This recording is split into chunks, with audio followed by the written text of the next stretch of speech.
I don't know what that dream is that you have. I don't care how far-fetched it might appear to be. I don't care how disappointing it might have been as you've been working toward that dream. But here's what I know. Someone's opinion of you does not have to become your reality.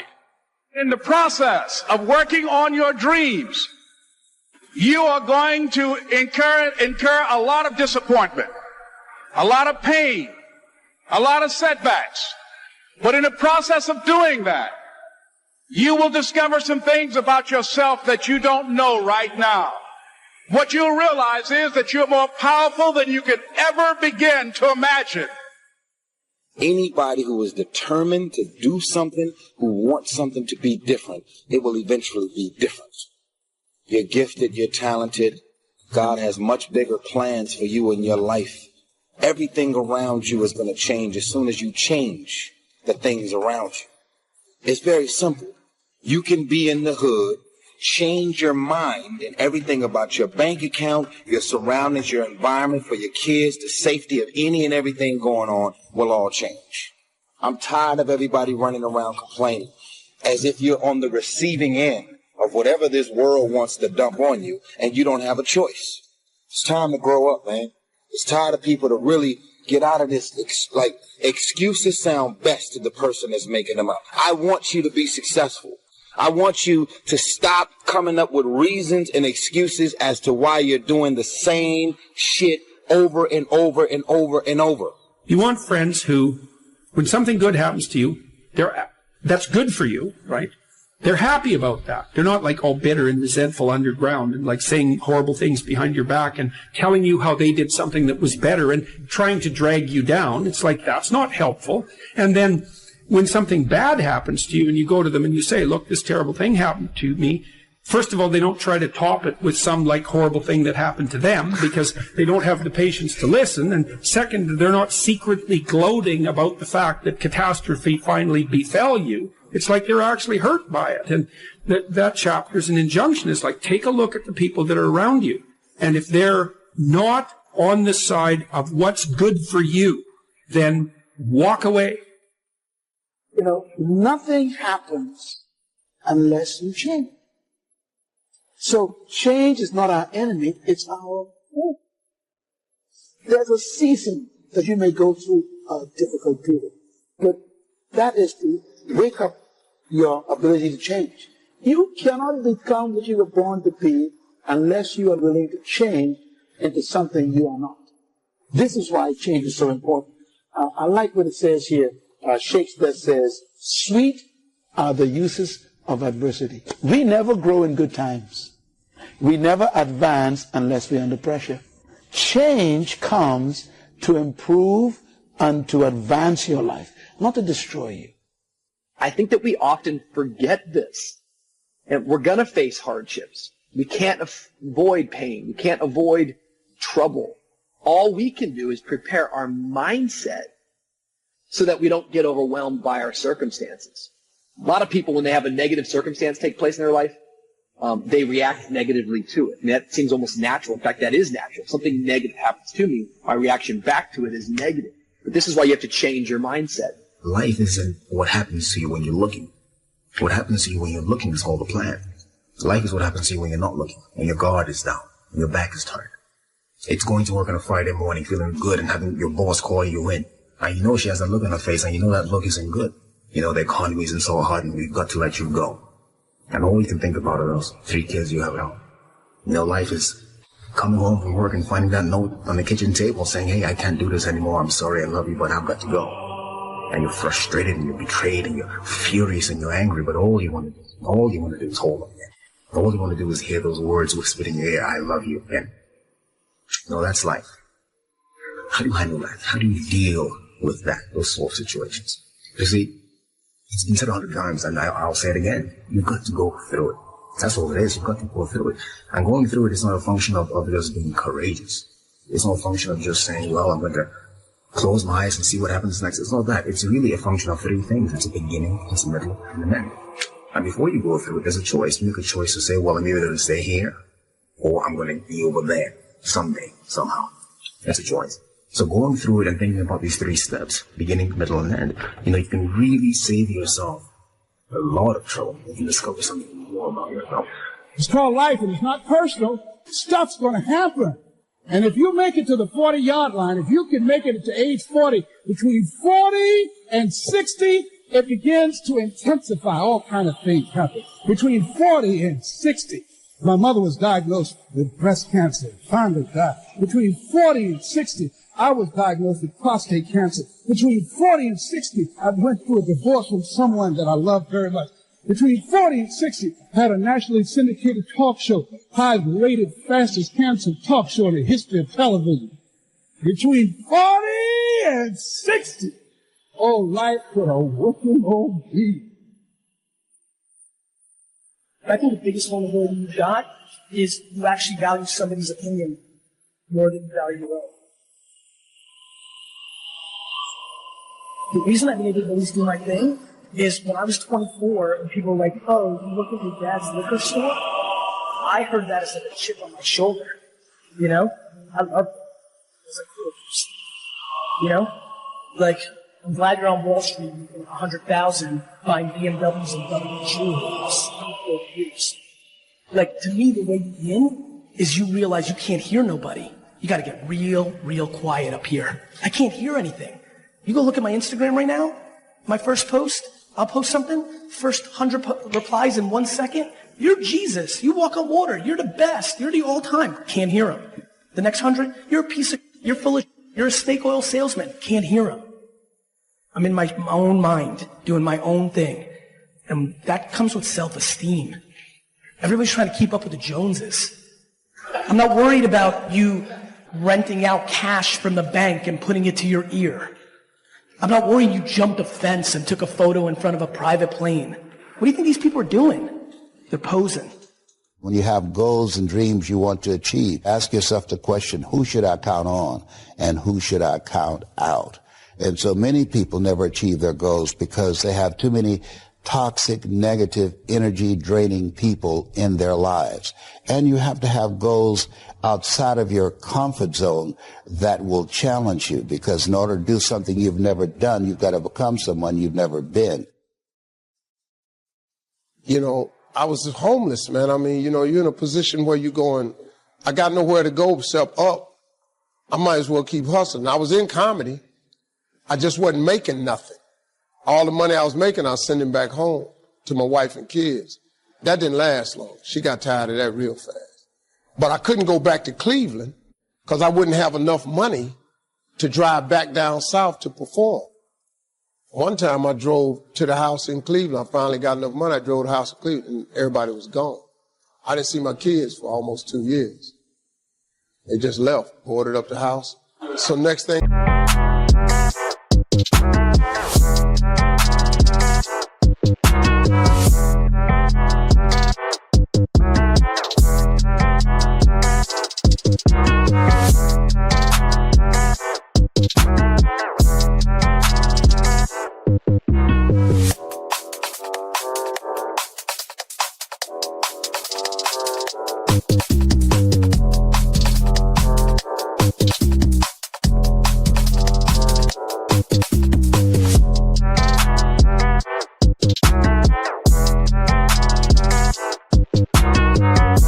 You know, I'm in a car. I live there, but it taught me determination, man. I'm a really, really determined person. It also taught me that no matter what happens to you, it ain't over. I was determined to be something. As long as God wakes you up. You may have given up on a dream. You think it's been too long. Now you've accepted that you'll never get well. You never meet the right person. Never start that business. What God put in your heart, He's not only still going to bring it to pass, but it's going to turn out better than you thought. I found that nothing in life is worthwhile unless you take risks. You have to take chances in life. If you don't take chances in life, you'll never have the life God has for you. Life is risk. It takes courage to pursue your dream. Nelson Mandela said, there is no passion to be found playing small and settling for a life that's less than the one you're capable of living. So the first thing you have to think about when you're going through something is very simple. It's, I know where I want to be, but I know I can get there. I have faith that I'm going to get where I want to be. So yeah, go through the grieving process. Grieve. Accept that. Say yes to that. You know, one day you look up and, you know, you're still in pain, you're still hurting, but you realize that, hey, it's not as bad as it was. It doesn't hurt as much as it did. And I'm going forward. I'm moving forward. And at some point you emerge, you get to the other side, and you know that, hey, I haven't forgotten. But the pain doesn't hold you captive anymore. You're not crippled by the emotion, by the experience. You're not living out of the past, out of your experiences of pain and defeat and betrayal. You're not living out of all that stuff. You're living in a new perspective. Not what happens that determines the major part of your movement. Not what happens. What happens, happens to us all. The key is what you do about it. What we really want is not just success, we want fulfillment. The way we get fulfillment is self-respect, is self-confidence. And that's how somehow in your life you must begin to separate what you do from what people think about it. The people that have really won in life and in business, they eventually drop the addiction to what other people think about them.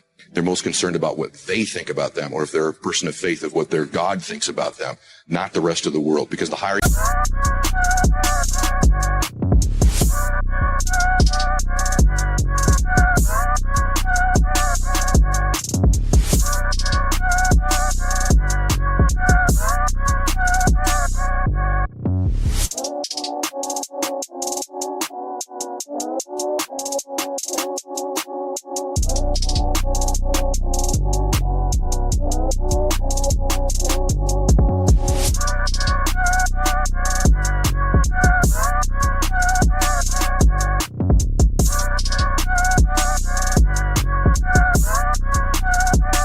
you climb, the more haters you're going to have. There's absolutely no question about it. You ought to hope you have more of them. The only thing I will warn people of is the higher you climb, the closer to you the haters are. So right now, if you're at one level of success, it's people at a distance that are haters. But as you climb higher, there's always the one or two people in your close circle who are going to try to pull you back down because they think you're leaving them. They make you, your success is making them uncomfortable about where they are. And so they begin to do everything they can to pull you back down. Be very careful of people who manipulate and play on your emotions. They get you to sympathize with them. They get you to feel sorry for them. This is not about being heartless. I need you to try your best to emotionally protect yourself from a specific characteristic. Some of y'all are so used to operating overweight, you're never going to get there. And guess what? You love negativity and dysfunction and keeping these negative people in your life so much. Even everything about this video, it makes you so uncomfortable, you probably stopped it a long time ago. I'm only talking to the people that are ready to get to the next level of their life and their career. And they're going to boldly walk to the next season of their life. Unapologetically. Getting rid of all things, people, and situations that no longer belong. You run around with losers, you will end up a loser. Unconsciously, you will pick up their ways, you will pick up their habits.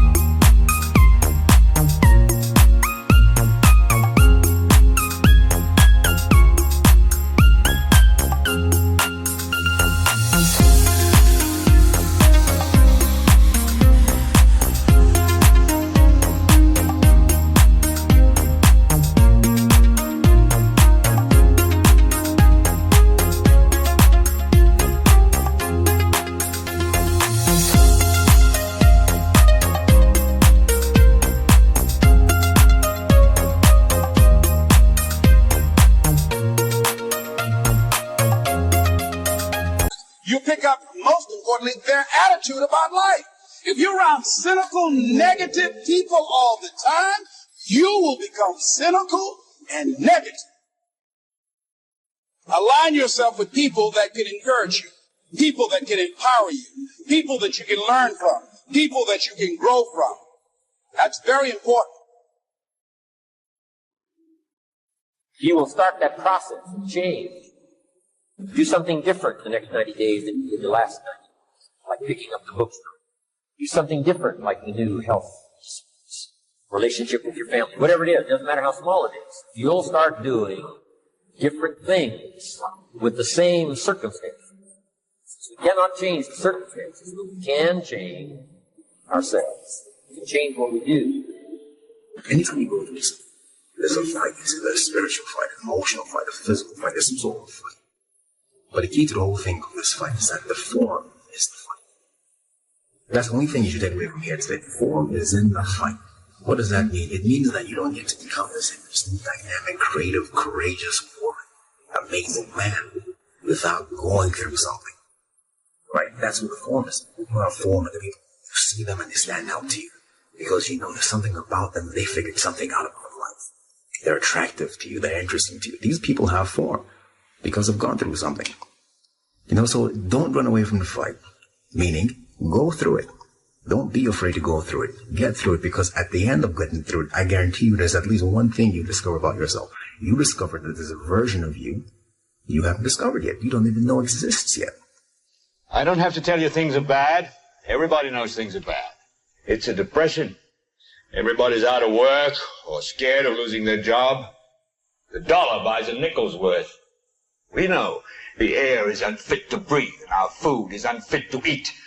We sit watching our TVs while some local newscaster tells us that today we had 15 homicides and 63 violent crimes, as if that's the way it's supposed to be. We know things are bad, worse than bad. I don't want you to protest. I don't want you to riot. I don't want you to write to your congressman because I wouldn't know what to tell you to write. I don't know what to do about the depression and the inflations and the crime in the street. All I know is that first, you've got to say, I'm a human being. God damn it.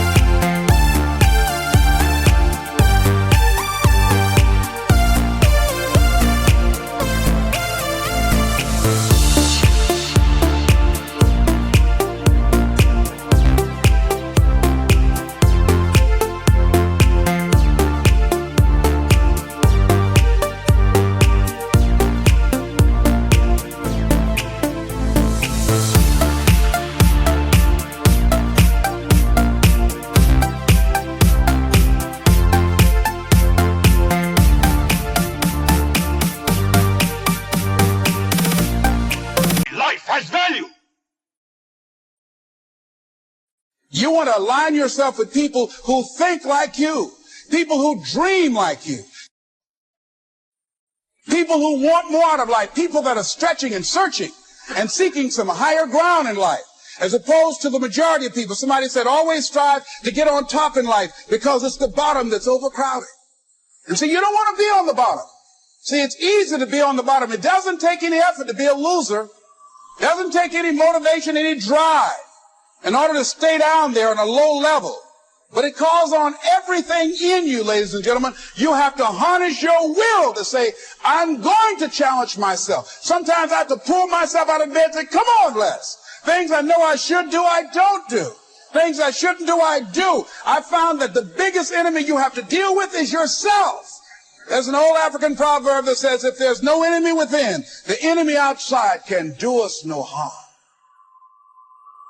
Beware of vision, dream, and passion killers. Most of the people that have no dreams will wake up every day trying to talk you out of your dreams. They have no goals. They have nothing that they're ambitious about. So they will talk you out of all the shit that you're excited about. Family and friends, in most cases, sad to even say this, family and friends in most cases will be the first to try and talk you out something that you're passionate, excited about, that you have a vision